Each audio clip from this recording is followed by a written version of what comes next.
Mom, it's about what happened today at the hospital. That's not acceptable. Who do you think you are? What? Come on, Mom. Not what. I'm obviously referring to you ranting and raving at my wife. Throwing around nonsense accusations like Jason ended up like this because of you, and it's all your fault at her. Nonsense. It's true, and you know it. If she hadn't been driving dangerously, you never would have gotten hurt. You're a paraplegic because of her. I told you that's not true. How many times do I have to say the same thing? We were parked up by a crossing when someone asleep at the wheel crashed into us from behind. Neither me nor Ella did anything wrong. But if there was no accident, you'd still be a normal person, wouldn't you? I can't help but vent my anger. It's only natural. I'm your mother. A normal person? Are you saying I'm not a normal person? In any case, I need you to stop giving my wife a hard time. It wasn't her fault, and she feels awful enough without getting it in the neck from you. She got injured herself, you know. I don't give even 1/10 of a damn about someone else's kid. You're the one I'm worried about, Jason. You're my only boy. Someone else's kid? That's my wife you're talking about. Are you aware we're married? That makes her family. Family! Anyway, I'm fully capable of getting by and earning a living even if I'm in a wheelchair. So you really don't need to worry about me. Fine, have it your way. Oh, how ungrateful. To think I'm kind enough to worry about you, and this is the thanks I get. Jason, listen to me. I had a long, hard think last night. And I decided it would be better if me and you never had anything to do with each other ever again. I think we should cut all ties, son. What? It's time to address the elephant in the room, son. You're a cripple. Living alone is going to be virtually impossible for you from now on. There's no hope of you being able to look after me when I'm old and infirm if you can't even look after yourself. Old and infirm? What? Basically, you're cutting all ties with me because I can't look after you when you're old. That's not the only reason. On top of that, I simply don't have enough time or energy to look after you, which means it would be quite inconvenient to have you around. I'm already getting old, you know. My knees creak, my hips ache. I'm no spring chicken. My plan is to live out my years getting by on your father's inheritance. That would be a lot easier for me if I had one less family member to worry about. Think of it as an opportunity to express some gratitude for all the hard work I put into raising you. You'll accept, won't you? You can't be serious. Is this the kind of thing a mother says to her heavily disabled son? Can't believe it. Come on, Jason. Surely you can see it can't be helped. I put in years of blood, sweat, and tears into raising you and did a damn fine job, if I do say so myself. I had no issue with devoting my time and energy to you when I thought it would pay off after I reached an old age. But now? Oh, what use is a son who can't even walk around without assistance? And I'm asking you nicely. Won't you be a dear and free me from my servitude? I see. Basically, what you're saying here, Mom, is that the only reason you had me in the first place was so I could change your diapers when you get old. And now that I can't walk due to the car crash, I no longer have any value. So you're throwing me away like a piece of garbage. On top of that, you also plan on keeping all my dad's inheritance for yourself. Even though he specifically stated a sizable chunk should go to me. It's hardly my fault. Want to know what the single most important thing in the world is, son? Having a solid plan. If I cut you out of my life, I can live out the rest of my days entirely on your father's money. As for your side of the bargain, you also get out of having to care for me when I'm old and frail. No matter how you look at it, it's a win-win situation. Do whatever you like. I won't try and stop you cutting me out of your life. But don't you dare try and contact me or my wife ever again. This is final. That's my line. Don't bother showing up at the house and try to get your greedy hands on the inheritance, because you won't be setting foot inside ever again. Starting tomorrow, we're strangers. Is that clear? Okay, fantastic. Bye-bye.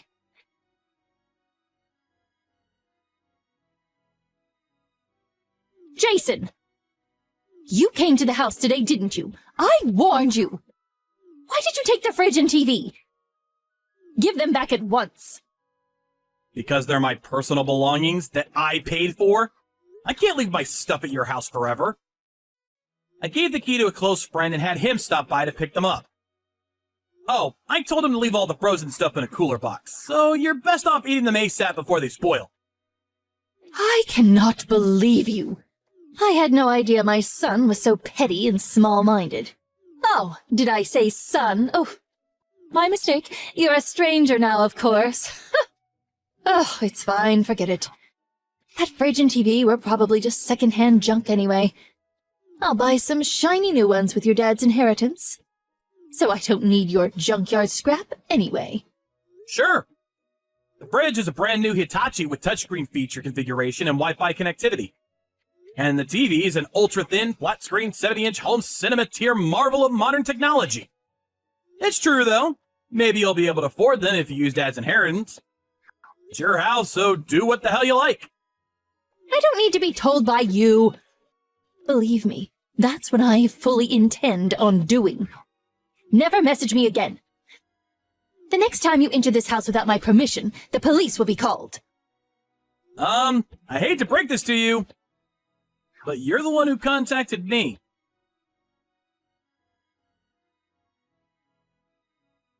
Jason! What? I was sure you told me we're cutting all ties. Did I dream it? Don't be sarcastic with me, boy. I have one last thing to tell you. Believe me, you'll want to hear this. What? I threw away all the stuff in your room. You did what now? Think about it. There was no reason for me to keep a complete stranger's belongings lying around in my house. Yesterday was a combustible garbage day, and today was large refuse. Which means that in just 2 trips from the garbage collectors, all your stuff is gone forever. How lucky am I? Does that also include the cards in the cardboard boxes? Probably. I threw everything away after all. Oh no, there weren't items of immense sentimental importance in those boxes, were there? Oh, what a shame. I'm choking for you here. I'm so sorry. Tragically for you, though, I threw them out yesterday, so there's no way of reclaiming them now. I threw away your luggage, too. With this, the cutting of ties is complete. Now we really are complete strangers. Now, for one last time, never message me again. You really went and did it this time, huh? What? Did you really throw away Dad's inheritance? Inheritance? What are you talking about? His collection. Oh man, you really went and did it this time. Each and every item in those boxes currently sells for somewhere in the vicinity of $400 to $1,600. He didn't own a single thing that wasn't worth something. Plus, he had absolutely tons of stuff. That stuff was worth tens of thousands of dollars in total. And that's a conservative estimate. I wouldn't be unreasonable to put the combined total at over $75,000. What? What are you talking about? You're lying. Those boxes are full of nothing but silly kids' games. Junk. There's a premium on junk like that in certain circles. They were only set to go up in value, too, since they're no longer in production. Go ahead. Try searching for expensive card game on the internet. You'll be surprised. Chances are the majority of results you'll get were the things in the boxes you just threw away. Wait, no, you're lying. You're lying, right? Tell me you are. Are you sure they weren't just replicas? If they were really so valuable, why didn't you have your friend take them when he was here for the fridge and TV? There was no way I could take them. Dad said they were part of your inheritance. He said he wanted them to go to you. What? You know how Dad had a bit of a hoarding habit? Well, before he died, he divided up all the stuff that could be sold at a decent price between the family and wrote it in his will. To me, he left all of the heavier, more unwieldy antiques. To you, he left the lighter, easy-to-sell card games. What? This is the first I've heard of it. Of course it is. Dad asked me to tell you in the event and only in the event that you were facing genuine financial hardship and struggling to get by. It's written in his last will and testament addressed to me. I can show you if you don't believe me. Now, I did plan on doing as he asked and was prepared to go through the necessary procedures if that time ever came. Oh my God. Good grief, Mom. I wouldn't have guessed in a million years you'd toss everything out. Me or the cards. It's not a total loss, though. I plan on taking good care of all the antiques Dad gave me, at the least. Jason! You get yourself down to the landfill and start digging through the trash at once. What? No way! I'm in a wheelchair. That's impossible. But you said that stuff was worth $75,000. You might still make it if you go now. Hurry up! Move! I don't think so. You said you tossed them out yesterday, so they've probably all been crushed by now. Don't get clever with me, boy. I know. I'll make you an offer you can't refuse. If you come back with the $75,000 worth of cards, I'll allow you back into this family. Not just that, but I'll even look after you. Sorry to disappoint you, but like I already told you, I don't need looking after. What are you talking about? You're a wheelchair-bound cripple, for heaven's sake. How can someone like you live on their own? I'm not alone. I have my wife. Anyway, do you even know what my job is? I create plastic models. I receive commissions and then create prototypes for dolls, figures, and models, which is why I don't need to walk to earn a living. What? Does that mean getting crippled in the accident has no effect on your salary? How many times have I told you at this point? 5? 10? Damned if I know. What kind of mother doesn't know what their own son's job is? Do you have that little interest in me? Really? You do that? That's great news, son. Oh, wow. Am I your son again now? That sure is convenient, huh? There's just one problem. I don't consent to this rekindling of ties you seem to be assuming is taking place. We're strangers now, and we always will be. Jason! How can you be so cold towards your mother? Have you no heart? Despite me being so lonely, what with your father gone and all, how horrible. Jason, my boy, won't you be a darling and come back to the house today? Let's have some supper together. I'm not eating with you. Don't be ridiculous. There seems to be a small contradiction between cutting all ties with me and then inviting me over for supper to play Happy Families. Jason, please. This wasn't an easy decision for me to make, you know.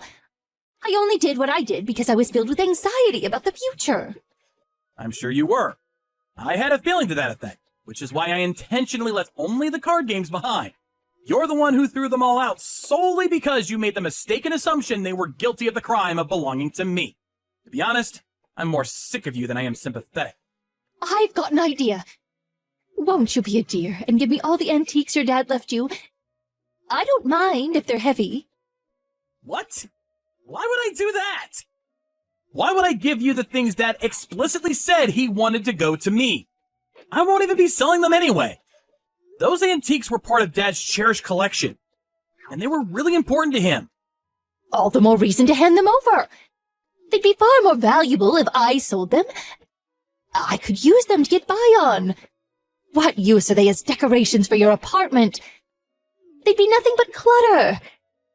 It's what your father would want, Jason. You know it's true. I could explain in explicit detail why you're wrong, but you probably wouldn't even understand. Anyway, I have absolutely no intention of giving you any of his stuff, nor do I ever want to live with you again. I'm gonna stop replying to your messages soon. How can you be so insensitive? Oh, I've had it with you. Fine, I don't need you.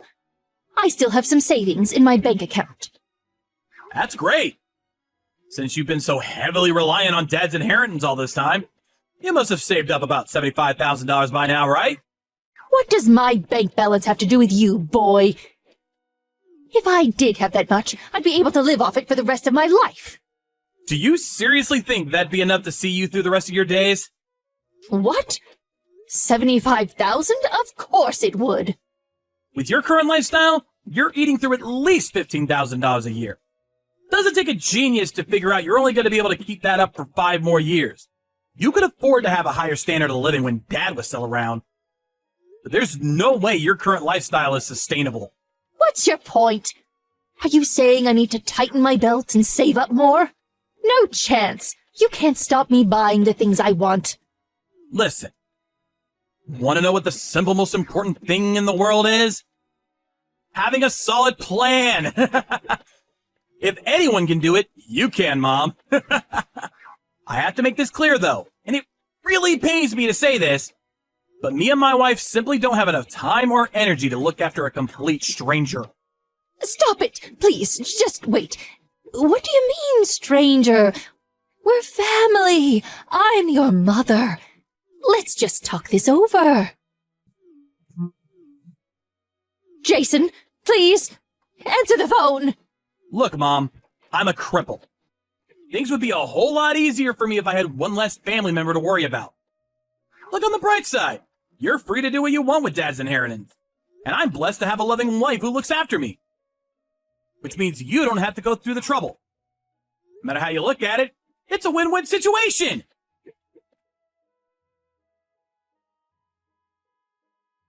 Apparently after that, much to my astonishment, my mom ran to the landfill on her own and entered illegally by climbing over the back fence in a frenzied panic.